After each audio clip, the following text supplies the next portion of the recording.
सुबह का समय था। सास पुष्पा देवी और बहू साक्षी रसोई में नाश्ता बना रहे थे। पुष्पा देवी साक्षी के साथ बहुत घुल मिलकर बातें कर रही थी और दोनों में गहरा स्नेह झलक रहा था। तभी अचानक दिव्या, पुष्पा की बेटी, अपने ससुराल से घर आती है। ओहो हो, बड़ा प्यार झलक रहा है सास और बहू में। थोड़ा प्यार हमें भी दे दो। अरे दिव्या बेटी, तुम यहाँ अचानक कैसे आना हुआ? सब ठीक तो है ना? हाँ माँ, सब ठीक है। तुम्हारे दामाद को किसी जरूरी काम से बाहर जाना पड़ गया। मैं घर में अकेली थी, इसलिए सोचा घर चलती हूँ रहने। दिव्या, तुमने ये बहुत अच्छा किया। अब तुम यहाँ आराम से रहो। अगर तुम्हें किसी चीज की जरूरत हो तो बस आवाज लगा देना अपनी इस भाभी को। हाँ भाभी, क्यों नहीं। तुम आराम से यहाँ सोफे पर बैठो, मैं तुम्हारे लिए गर्मा गर्म खाना बना कर लाती हूँ।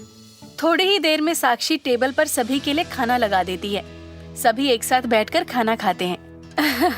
साक्षी, तुम तो हर खाने में कुछ न कुछ नया बना देती हो। आज ये आलू की सब्जी कितनी स्वादिष्ट लग रही है। माँ जी, ये सब आपके कारण ही है। आपने ही तो मुझे सिखाया है। वाह माँ, आपकी तो अपने बेटे से भी ज्यादा बहू की तारीफें हो रही हैं। अरे दिव्या, क्यों नहीं। साक्षी मेरी बहू नहीं, बेटी है और वो मेरी मदद भी खूब करती है। एक काम नहीं करने देती मुझे। पूरा दिन आराम करती हूँ मैं। माँ की ये बात सुनकर दिव्या को थोड़ी जलन होने लगती है। कुछ दिनों के बाद दिव्या नोटिस करती है कि पुष्पा देवी और साक्षी के बीच का रिश्ता बहुत मजबूत है और दोनों एक दूसरे का खूब ख्याल रखते हैं। ये सब देखकर दिव्या को जलन होने लगती है। कितनी जल्दी भाभी ने मेरी जगह ले ली और मैं ये बर्दाश्त नहीं करूंगी। जब से मैं आई हूँ, माँ के मुँह से बस भाभी की तारीफें सुने जा रही हूँ। मेरी तो कोई चिंता फिक्र ही नहीं। पर अब बहुत हुआ। अगले दिन माँ को अकेला बैठा देख दिव्या चुपचाप बैठ जाती है उनके पास और माँ, आप तो भाभी के ऊपर पूरी तरह से निर्भर हो गई हैं। उसने आपको अपने वश में कर लिया है। अरे दिव्या बेटी, तुम कैसी बातें कर रही हो? साक्षी मेरा बहुत ख्याल रखती है और घर को अकेले संभालती है। तुम्हें पता भी है इतने बड़े घर को संभालना कितनी बड़ी बात है। पर माँ, कभी कभी मुझे लगता है कि बहू ने आपकी जगह ले ही ली है। मुझे तो डर लगता है कि कल आप रसोई घर में हो और वो यहाँ बिस्तर पर आराम फरमा रही हो। साक्षी ऐसी बिल्कुल नहीं है दिव्या, वो मेरे साथ ऐसा बिल्कुल नहीं कर सकती। और तुम्हें ये समझना होगा कि साक्षी अब इस घर का हिस्सा है। वो हमारी जिम्मेदारी भी है और हमारा सहारा भी। अगले दिन साक्षी को अकेला पाकर दिव्या उसे भड़काने की कोशिश करती है। देखो भाभी, मैं यहाँ कुछ दिनों के लिए आई हूँ, लेकिन तुमने मेरी माँ को पूरा अपना बना लिया है। नहीं दिव्या, मैं तो बस माँ जी की सेवा कर रही हूँ, जैसा कि एक बेटी करती है। हाँ हाँ, सब जानते हैं तुम्हारी सेवा कितनी सच्ची है। पर देख लेना, एक दिन माँ तुम्हें घर से निकाल देंगी। ये सब नाटक है तुम्हें भैया से अलग करने के लिए। संभल कर रहना भाभी। मेरा काम था तुम्हें समझाना, अब मैं चलती हूँ। दिव्या की बात सुन साक्षी परेशान हो जाती है, लेकिन कुछ नहीं कहती। दिव्या के मन में खुशी होती है कि उसकी चाल सफल हो रही है। शाम को जब साक्षी का पति मोहित घर लौटता है तो दुखी मन से साक्षी मोहित से पूछती है, मोहित, आपसे एक बात पूछनी थी। क्या बात है? तुम कुछ उदास सी लग रही हो। शादी से पहले हम एक दूसरे से बहुत प्यार करते थे, शादी करना चाहते थे और हमारी शादी आसानी से हो भी गई। पर मुझे ये समझ नहीं आता कि माँ जी हमारी शादी के लिए इतनी जल्दी मान कैसे गई। वो इसलिए क्योंकि वो अपने बेटे से बहुत प्यार करती है। बेटे की खुशी में ही माँ की खुशी थी। आज तुम कैसी बहकी बहकी बातें कर रही हो? कहीं माँ ने तुम्हें कुछ बोला तो नहीं? नहीं, माँ ने कुछ नहीं कहा मुझे। मैं बस ऐसे ही पूछ रही थी।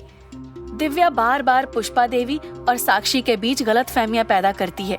वो दोनों से अलग अलग बात करती है और उनके रिश्ते में दरार डालने की कोशिश करती है। और तो और पुष्पा देवी के कमरे में जाकर उसकी दवाइयां बदल देती है। रात के समय, माँ जी, ये लो आपकी दवाई। माँ, ये दवाई मत खाना, भाभी आपको गलत दवाई दे रही है। कैसे बातें करते हो तुम? मैं माँ जी को गलत दवाई क्यों देने लगी भला? तुम मेरी माँ को मारना चाहती हो, इसलिए ताकि अकेले इस घर की मालकिन बन सको। पर मैं ऐसा होने नहीं दूंगी। माँ, भाभी आपकी कुछ भी परवाह नहीं करती। ये सब इनका नाटक है कि उसने आपकी दवाइयाँ बदल दी थी।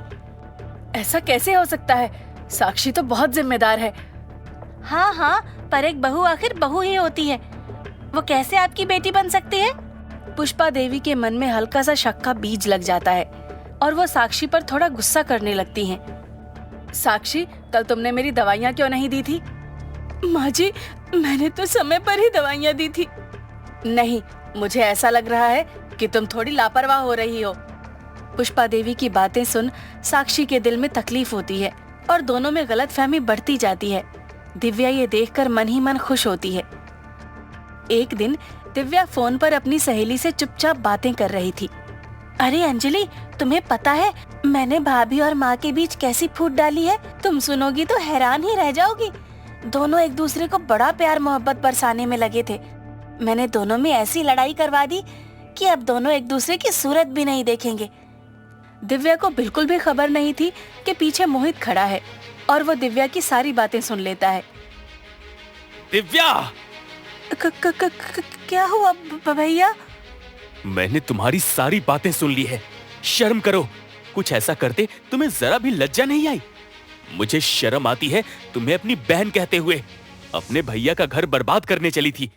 अगर आज मैं ऑफिस से जल्दी घर नहीं आता तो कभी मुझे इस बात का पता नहीं चलता। पास खड़े पुष्पा देवी और साक्षी सब सुन रहे थे। अरे ऐसा क्या कर दिया जो तू उस पर इतना गुस्सा हो रहा है? वो आपकी बहन है, आपको उसे ऐसे डांटना नहीं चाहिए। अगर आप दोनों भी सुनोगे इसकी करतूत तो आपको भी गुस्सा आएगा।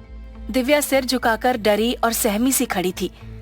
मोहित दिव्या की सारी करतूत बताता है जो कुछ देर पहले वो अपनी सहेली से कह रही थी। दिव्या, ये तूने किया? वो माँ, मैंने तो। तूने हमारे रिश्ते को तोड़ने की कोशिश की? साक्षी ने तेरा क्या बिगाड़ा था जो तूने उसके खिलाफ मुझे भड़काया? माँ, मुझे लगता था कि आप उसे मुझसे ज्यादा प्यार करने लगी हैं, इसलिए मैंने। मुझे आज बहुत दुख हुआ कि मेरी अपनी बेटी ने मेरे साथ इतना बड़ा धोखा किया। अगर तुझे मेरा और साक्षी का प्यार देखना पसंद नहीं था तो तू यहाँ क्यों आई? शर्मिंदा होकर पुष्पा देवी साक्षी के नजदीक जाती हैं और उससे माफी मांगती हैं। साक्षी, मुझे माफ कर दे। मैंने दिव्या की बातों में आकर तुझसे गलतफहमी रख ली। तुम हमेशा से मेरी बहू नहीं, बेटी थी और हमेशा रहोगी। माँ जी, आपसे मुझे कोई शिकायत नहीं। गलती तो मुझसे भी होती है, पर आप फिर भी मुझे माफ कर देती हैं। आप मेरी माँ हैं और मैं हमेशा आपके साथ रहूंगी। पुष्पा देवी साक्षी को गले लगा लेती हैं और उनका प्यार फिर से लौट आता है। माँ, भाभी, मुझे माफ कर दीजिए। ऐसा फिर से नहीं करूंगी मैं। मुझे माफ कर, पर अब तो यहाँ इस घर में नहीं रह सकती। हमारे रिश्ते में तूने जो दरार डालने की कोशिश की, उसकी सजा यही है कि तू अब यहाँ से अपने ससुराल वापस जा।